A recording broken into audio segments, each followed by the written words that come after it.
Aquí con otro videito más de un 2007 Ford Escape. Trae el motor 6 cilindros V6, pero el problema que tenemos es que el vehículo no quiere prender.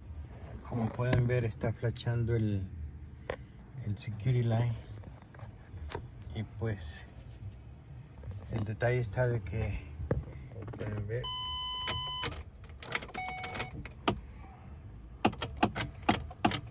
y la luz lo que hace es parpadear ahí, pero el carro no enciende.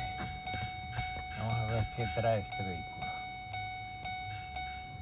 Pues seguimos aquí revisando este vehículo y estamos checando los fusibles, a ver si alguno de ellos está con problemas, pero ya lo revisamos todos. Vamos a asegurarnos de que haya una buena tierra ahí abajo.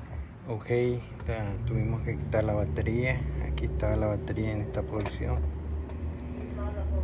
Entonces, para trabajar con los contactos, sobre todo este contacto que sale de la batería y principalmente va al body del vehículo, a todo lo que es el cuerpo del vehículo, es muy indispensable que este terminal esté limpio, porque de aquí se alimentan. Haga de cuenta que de aquí dependen todas las demás tierras que alimentan la computadora.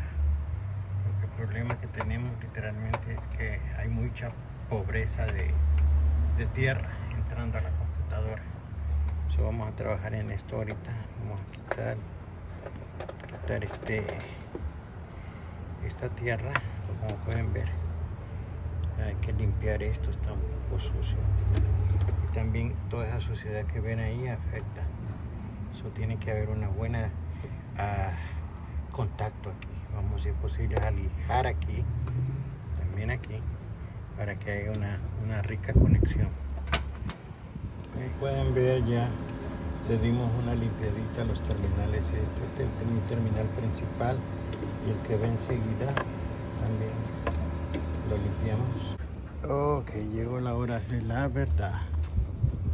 Vamos a ver si prende ahora.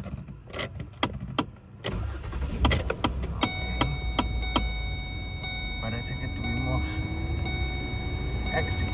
Gracias por suscribirse. Hasta el próximo.